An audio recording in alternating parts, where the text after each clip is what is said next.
Have you ever had one of those months where you finally close a few deals, the money comes in, and instead of feeling relief, you feel stressed, you still feel behind, you still feel like you can't catch your breath. And then the thought pops in, this doesn't make sense. I'm making money, so why do I still feel this way? And maybe you tell yourself, once I have a few more closings, once things settle down, but they don't. Because what if the issue isn't how much you're making, but how you're making it? Today, we're talking about why your real estate income may not be creating the work-life balance you want, and why making more money isn't automatically fixing the stress. Is your mind constantly racing with endless to-dos, yet you still feel stuck? Are you feeling guilty when you unplug? Or are you exhausted from hustling nonstop? Hi, I'm Lisa, wife, mom, grandma, and business owner for over 3 decades. I know what it takes to build a business you love without burning out. If you're ready to trade overwhelm for clarity and create a business that honors your values and your life, you're in the right place. So take a deep breath, close those 12 browser tabs, and drop the hustle. It's time to become the balanced businesswoman.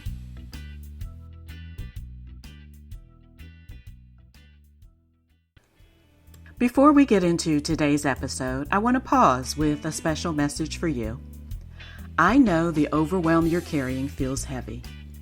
That tightness in your chest, the constant feeling of holding everything together, the quiet voice that whispers, why does this feel so hard?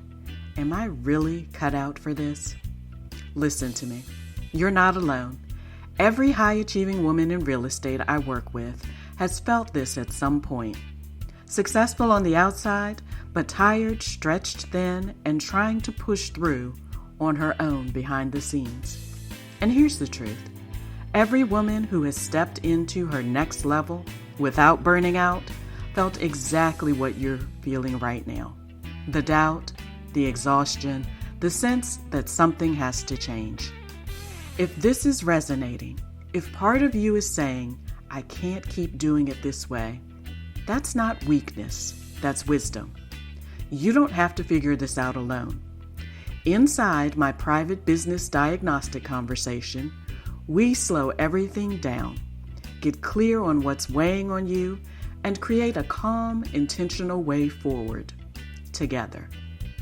If you're ready to breathe again, think clearly again, and move forward with confidence and peace, go to bit.ly/bb-diagnostic and book your private conversation today. You don't have to stay overwhelmed. Let's get you grounded. Okay, let's dive into today's episode. Let's start with what most women in real estate expect. Here's the thought. If I make more money, I'll finally feel better. More money should mean less stress, more freedom, more control over your time. And in theory, that makes sense. But in reality, you have a good month, maybe even a great month, and nothing really changes. You're still overbooked, constantly thinking about work, mentally exhausted. So now you're confused, right? Because you did the thing, you made the money, but the life you thought would come with it didn't. Here's what most of us don't talk about. Every way of making money has a cost. Let me say that again.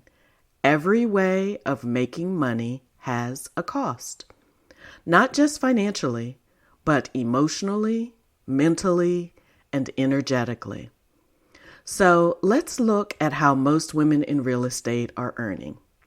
It looks like being available all the time, responding immediately, squeezing clients into your schedule, constantly adjusting your life around your business. So yes, you're making money, but your income is tied to overextension, which means the more you earn, the more it requires from you. And that's why your income isn't creating work-life balance, because frankly, it was never designed to. Let's talk about something that might feel a little uncomfortable because it challenges what we've been taught in this industry. More money does not automatically equal more freedom. Not if your business depends on you being constantly available, your schedule is always full, you don't have clear boundaries, you're saying yes to everything. In that case, more money actually equals more responsibility, more pressure, more people needing you. So instead of feeling free, you feel more tied to your business than ever. Now, this is where the shift happens because it isn't about working harder, getting more leads, improving your time management. This is about structure. Right now, your business might be structured in a way that says, I have to be available to make money. I have to say yes to create income. I have to keep going to keep earning. And if that's the structure, well, then burnout isn't surprising. It's inevitable. Because your business is built on constant access to you, constant output from you, constant availability from you. And no amount of effort fixes that. Only a shift in structure will fix this. So, what does this look like when we make the changes? It looks like creating income that's intentional, structured, supported by boundaries.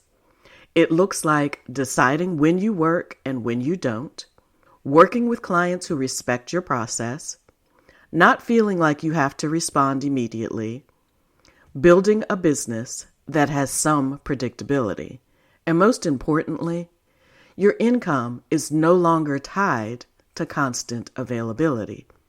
That's what creates work-life balance. Not just making more money, but making money in a way that supports your life. So before we wrap up this episode, I want to give you something tangible that you can actually do with this information. Because yes, awareness is powerful, but change happens when you start making different decisions. So here are 3 simple shifts you can start making this week. Shift number 1, stop automatically saying yes to everything. And I want you to notice where in your business are you saying yes out of habit, out of fear, or out of, I don't want to lose business.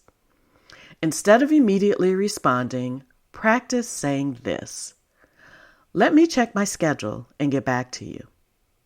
That one sentence creates space because right now your income is likely tied to how quickly you say yes. And we're starting to break that pattern. Shift number 2. Identify one thing in your business that consistently drains you. Not 10 things, just one. It could be a certain type of client that drains your energy, a time of day that you're always working, but really it kind of drains you, or it could be a part of your process that feels chaotic. So pick one and then ask yourself, what would it look like to do this differently? Not perfectly, just differently. Because work-life balance doesn't come from changing everything. It comes from changing patterns, small steps. And the third shift is this: decide what you actually want your business to support. Not what the industry says, not what you've always done, but what do you want? Do you want evenings free, weekends protected, or more space in your day?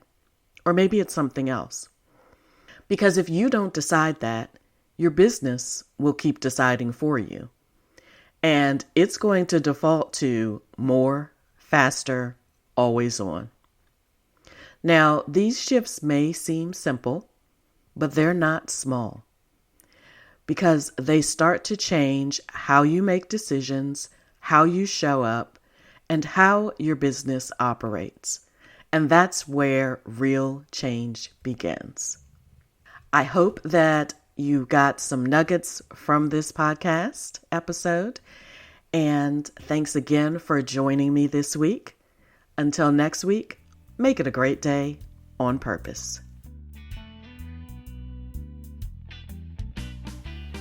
Hey ladies, I hope today's episode gave you something to think about and a little more breathing room as you move through your week.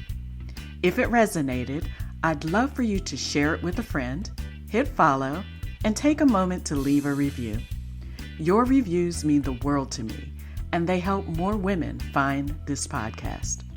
For more support and connection, you're welcome to join my free Facebook community at bit.ly/thebalancedbusinesswoman, where we continue these conversations together. That link will be in my show notes. Until next week, take care of yourself. And remember, your business should fit your life, not the other way around.